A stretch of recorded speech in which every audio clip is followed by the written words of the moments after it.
Traveling the world on planes, trains, trams, and more. Join Mark Hopwood as he shows you some of the great journeys he's made. Travel with him as he takes you to a whole variety of destinations. And just remember to subscribe to the channel, like the video, and give Mark your comments on this video. Welcome to London Victoria and the Belmond British Pullman that operates day journeys around Britain and until 2023 conveyed passengers on the Venice-Simplon Orient Express.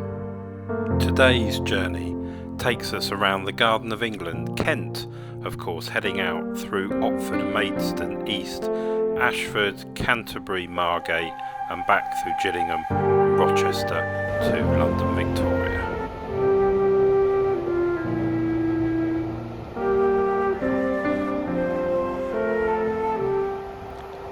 Today's journey sees a 7-course meal served across lunchtime on the British Pullman with a fantastic selection of British-based food, kicking off with the Whitstable oyster Rockefeller. And after the oyster, which was served warm, we had a Cornish haddock risole with herb dressing, and then a beetroot soup from Cheltenham with creme fraiche poured into the bowl, silver service style, and that was served with a choice of bread. I took the charcoal black bread, which looked awful but tasted great.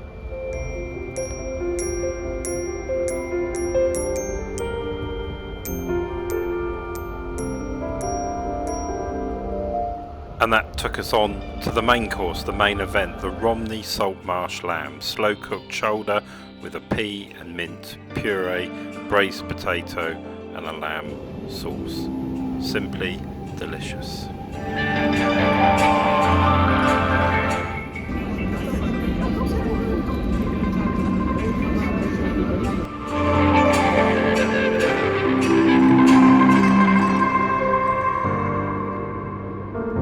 So I travelled in first-class Parlor car Cygnus, constructed in 1938, completed in 1951 because of the war by the Birmingham Railway Carriage and Wagon Company, but after initially rebuilding in 1977, it was redesigned in 2021 by Wes Anderson with new marquetries, armchairs and table lamps, and superb it looks too in the British Pullman formation today. I was very lucky to be in this carriage.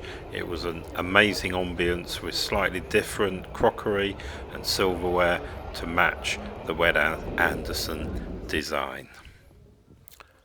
And the train drew to a stand at Whitstable in North Kent for a brief break, and we were able to get out, stretch our legs, have a look round, enjoy some of the entertainment put on here at Whitstable on the platform for us. Put it in my shirt studs, polishing my nails. I'm stepping out my view to breathe an atmosphere that's in the rings with grace. Walk down and have a look at the locomotive, admire the other passengers and their dress sense, or maybe not, and then get ready to join the train again on what was a very hot day, but a thoroughly enjoyable journey, of course, on the British Pullman.